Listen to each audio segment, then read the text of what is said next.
Assalamualaikum warahmatullahi wabarakatuh. Halo, selamat malam semuanya. Halo, selamat malam. Baik, kami dari kelompok 3 yang beranggotakan saya Neneng Sintowati, Saya Selin Kishan Butuh. Saya Esther Ivana Burupurba. Saya Muhammad Al-Nuriansyah. Saya Jonathan Gilbert Indarta. Baik, video ini kami buat dimaksudkan untuk memenuhi nilai ujian akhir semester atau UAS pada mata kuliah ilmu politik yang diampu oleh Bapak Haunan. Nah, kelompok kami ini mengambil isu mengenai gerakan sosial feminisme. Nah, sebelum kita diskusi lebih lanjut, mungkin ada teman-teman yang ingin mengutarakan apa sih feminisme itu menurut pendapat teman-teman?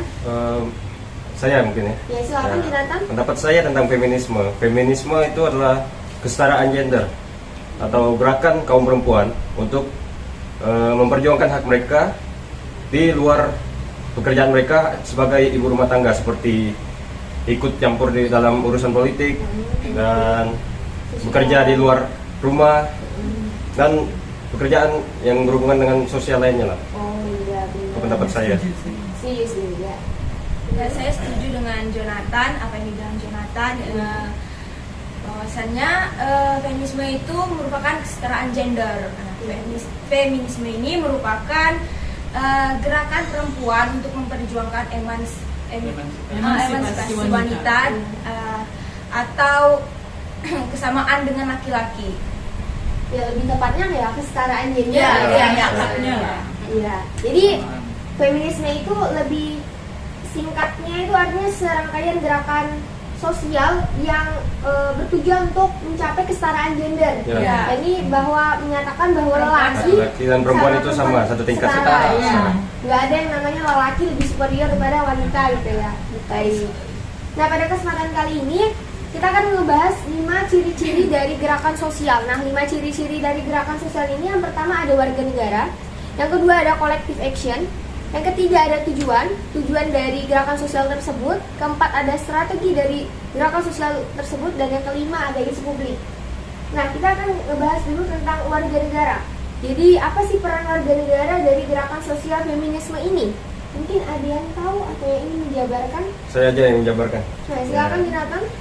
Dalam konteks perspektif feminis, menurut Lister, pendekatan kewarganegaraan juga ingin dilihat apakah memberi kemungkinan posisi perempuan sebagai agen atau perubahan dibanding semata-mata sebagai korban dari diskriminasi dan operasi dari lembaga politik, ekonomi maupun sosial yang didominasi oleh kaum laki-laki. Perempuan memang dipandang sebagai kaum yang lemah ya, dan tidak bisa bekerja berat gitu. Namun semakin berkembangnya zaman, banyak perempuan yang mulai keluar dari zona nyamannya itu, seperti Kamala Harris yang menjadi wakil presiden Amerika Serikat sekarang, yang jadi wakil Joe Biden. Dan saya ambil contoh seperti ini, misalnya ada kita mau minta tolong orang nih untuk perbaiki saklar listrik. Iya. Ada satu orang laki-laki, kekar, badannya kekar, besar, dan satu orang perempuan kecil, imut gitu. Cuma dia ini lulusan elektro. Oh, ini elektro. Iya. Kalian pilih mana? Yang lulusan teknik elektro pastinya. Kan udah ada pengetahuannya. Jadi bisa disimpulkan dari hal ini, otot itu tidak menjadi alasan untuk sebuah pekerjaan, melakukan sesuatu. Yang penting itu adalah pengetahuan atau otak. Iya, benar. Itu yang bisa saya sampaikan. Nah, iya benar sih. Nggak hanya melulu tentang kekuatan, ya ini tentang Pemikiran otak, tentang ilmu yang kita punya juga. Itu jadi penentu ya untuk melakukan suatu hal. Nah, itu tadi ciri-ciri yang pertama ya, ini warga negara. Selanjutnya ada ciri-ciri kedua tentang collective action. Nah, di collective action ini peran feminisme ini bagaimana? Mungkin ada yang ingin memaparkan? Sebenarnya gerakan feminis ini kan udah ada ya sejak abad 18 di Eropa khususnya. Nah, gerakan feminis ini terus bergerak dan berkembang dari dekade ke dekade melalui berbagai media.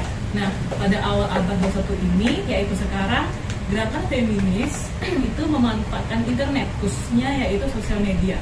Seperti kasus contohnya di negara Mesir, terdapat satu perempuan yang bernama Nadine Ashab membuat akun Instagram yang bernama Assault Police untuk mengklaim bahwa Ahmed telah memeras, menyerang, melecehkan atau memperkosa mereka. Beberapa hari kemudian ini, laki-laki itu berhasil ditangkap dan diadili. Akun tersebut hingga detik ini memiliki setidaknya 347.000 pengikut. Nah, selain dari internet ini juga ada perayaan yaitu yang bernama International Women's Day atau Hari Perempuan Sedunia di sejumlah negara. Perayaan ini diperingati pada setiap 8 Maret. Contohnya seperti negara Spanyol, yaitu para perempuan memukul panci dan wajan saat berunjuk rasa.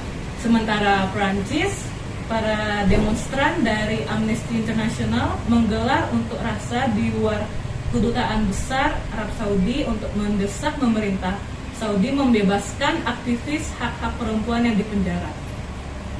Ya, seperti itu ternyata. Mengenai ciri-ciri yang kedua tentang collective action, perannya bagaimana.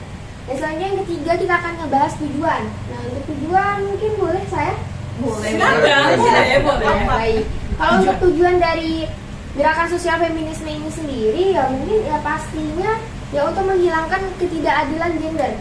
Ya bisa dikatakan untuk kesetaraan gender. Ya. Nah, karena banyak stigma di masyarakat bahwa laki itu lebih superior dibanding wanita.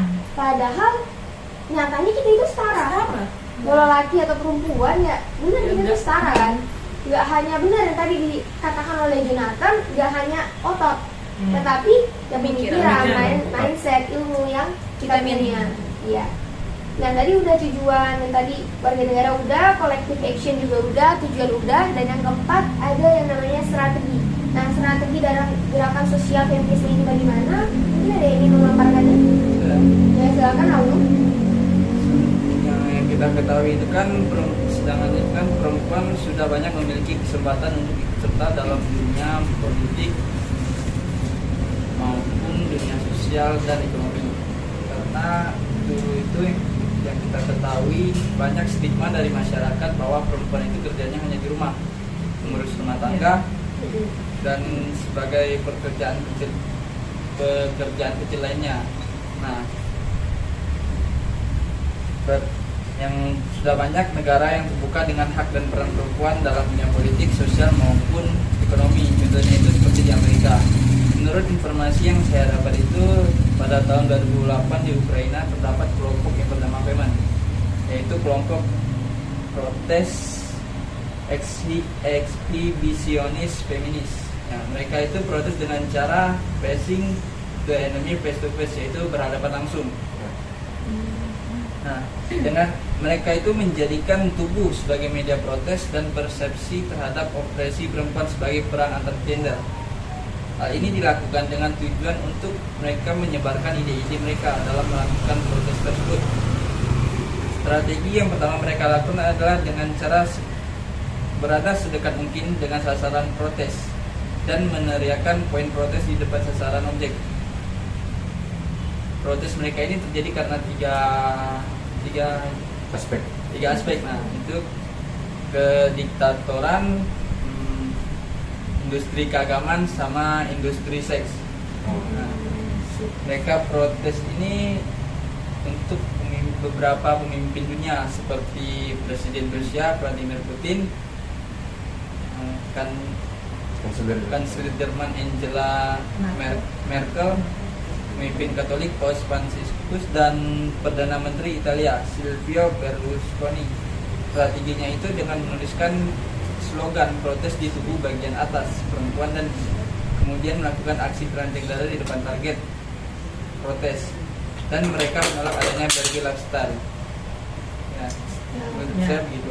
Oh iya, ya benar sih tadi katanya Barbie lifestyle. Nah, kadang banyak perempuan yang emang dituntut banget buat sempurna.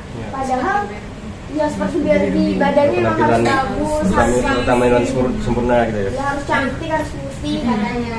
Tapi pada dasarnya kita itu memang harus beda. Kita punya pemikiran masing-masing, gitu kan. Jadi feminisme ini ya membantu banget buat wanita-wanita. Iya. untuk mendapatkan hak-hak mereka. Iya benar. Dan selanjutnya tadi udah strategi, yang terakhir ada isu publik. Nah, mungkin ada yang bisa menjabarkannya? Isu publik, menurut saya isu publik ini memiliki berbagai macam ya. Berbagai macam isu ini tergantung kondisi, di mana perempuan atau wanita itu tinggal, tergantung ruang lingkungan hidupnya ya. Seperti misalnya dalam lingkungan keluarga adanya terjadi kekerasan dalam rumah tangga, KDRT. Nah, dan seperti contoh yang lain, adanya pemerkosaan, pembunuhan, dan juga balik lagi kesetaraan dalam pekerjaan, yang dimana ya perempuan itu tidak bisa jadi ketua lah katanya kan, harus laki-laki yang jadi ketua karena Katanya perempuan nggak lucu sih. iya, karena perempuan nggak bisa apa-apa gitu kan. Ya, kan yang bisa tuh cuma laki-laki, yang bisa memimpin itu hanya laki-laki gitu kan. Nah, dan contoh isu yang di luar negeri, internasional, contohnya itu seperti di Jerman. Di Jerman itu kalau kita pikir ya, kalau kita sebagai orang awam, Iya. pasti kita pikir tuh kalau di Jerman itu Itu hidup pasti nyaman gitu. hidup nyaman, Negara maju. negara maju gitu kan. Perempuannya itu damai gitu kan, nggak punya masalah apa-apa. Padahal di Jerman sendiri itu Masih menghadapi lah ya. masih menghadapi isu tersebut. Menurut artikel yang saya baca, di Jerman itu setiap 2 harinya itu sekali tuh selalu terjadi kasus pembunuhan dan pemerkosaan. Nah, pembunuhan dan pemerkosaan ini dilakukan oleh pasangannya sendiri, pacarnya sendiri ya. Itu dilakukan pasangannya. Ya, begitu saja sih. Oh iya, jadi emang benar. Dari tadi penjabaran dari Selin, dari Alnu, emang feminisme itu sebenarnya udah ada gerakannya dari dulu. Dari dulu. Sampai sekarang ya masih. Dari penjabaran dari awal sampai akhir ini, mungkin ada yang bisa menarik kesimpulan gitu.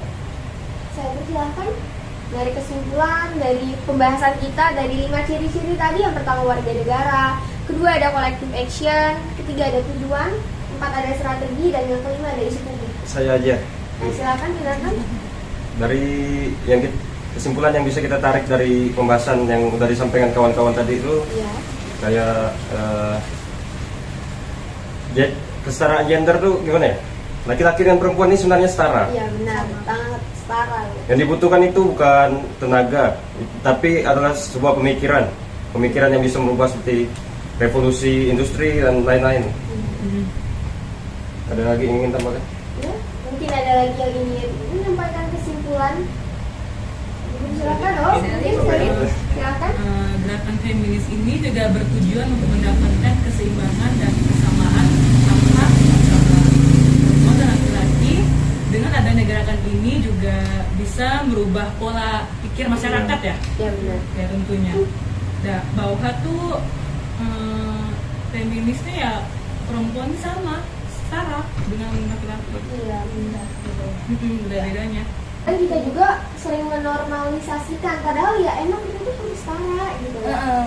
Stigma masyarakat itu Masih susah ada. menghilangkan. Iya benar. Ya, mungkin itu aja sih ya diskusi singkat kita ya. Mungkin cukup itu aja diskusi singkat dari kelompok kami, yakni kelompok 3. Kami mohon maaf sebesar-besarnya jika ada kesalahan atau ada kekurangan dari video ini, dari diskusi ini.